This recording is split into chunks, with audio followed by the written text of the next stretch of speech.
Hi അസ്സാം വലൈക്കും. പ്രിയമുള്ള കൂട്ടുകാർക്ക് എല്ലാവർക്കും തസ്ലി സ്ട്രീം എന്ന എൻ്റെ ചാനലിലേക്കും ഇന്നത്തെ വീഡിയോയിലേക്കും സ്വാഗതം. ഇന്നത്തെ വീഡിയോ എന്ന് വെച്ചാൽ നമ്മള് അടുപ്പിന്റെ അടുത്തെല്ലാം ക്ലീൻ ചെയ്യുവാണ്.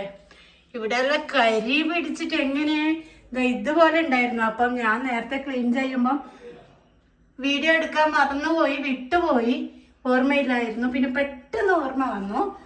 ഇങ്ങനെ നമ്മളെ അടുപ്പിന്റെ അടുത്ത് കരിയും പുകയൊക്കെ പിടിച്ചിട്ട് പെട്ടെന്ന് ഇങ്ങനെ ഇതുപോലെ നല്ല തിളക്കമുള്ളതുപോലെ നമുക്ക് ചെയ്തെടുക്കാമെന്ന് കൂട്ടുകാർക്ക് ഷെയർ ചെയ്യാമെന്ന് വിചാരിച്ചിട്ടാണ് ഞാൻ പെട്ടെന്ന് വീഡിയോ എടുത്തത്. അപ്പോൾ അതെ, ഇവിടെയൊക്കെ നല്ല പോലെ കരിയുണ്ട്. അതൊക്കെ നമുക്ക് പെട്ടെന്ന് ക്ലീൻ ചെയ്തെടുക്കാൻ വേണ്ടിയിട്ട് ഇതുപോലത്തെ ഒരു എക്സോ ഡിഷ് വാഷും പിന്നെ അതെ നമ്മുടെ സ്റ്റീലിന്റെ സ്ക്രബ് മാത്രം മതി. ഇത് ഞാൻ നല്ല പണിയെടുത്തു. ആകെ എന്താ പറയാ, ശ്വാസം മുട്ടി.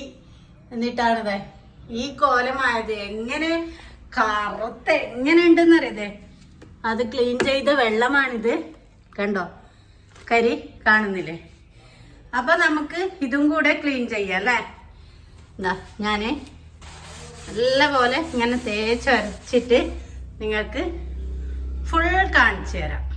അപ്പൊ അതേ നമ്മുടെ അടുപ്പിന്റെ അടുത്തുള്ള ഫൈനൽ ലുക്കാണിത്. നമ്മുടെ കരിയടുപ്പ്, അതായത് പുകയടുപ്പ് കണ്ടില്ലേ, എന്തൊരു തിളക്കമാണെന്ന് നോക്കിക്കേ. അപ്പൊ ഫുള്ള് ഞാൻ ക്ലീൻ ആക്കിയിട്ടുണ്ട്.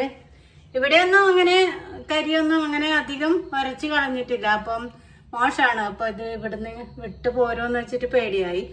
എന്നാലും കുഴപ്പമില്ല, അടിപൊളിയായിട്ടുണ്ട്. ഇതാ ഇവിടെ നോക്കിക്കേ, എങ്ങനെ കരി പിടിക്കാതിരിക്കും. ഞാനൊരു സത്യം പറയട്ടെ, 1 വർഷമായി ഇവിടെ തേച്ച് നമ്മളെ കരിയൊക്കെ കളഞ്ഞിട്ട്. അപ്പൊ നല്ല പണി പിടിച്ചു. നല്ല പണി പിടിച്ചാലും ഒന്ന് കുറച്ച് മെനക്കെട്ടാലും സാരമില്ല, നല്ല അടിപൊളിയായിട്ടുണ്ട്.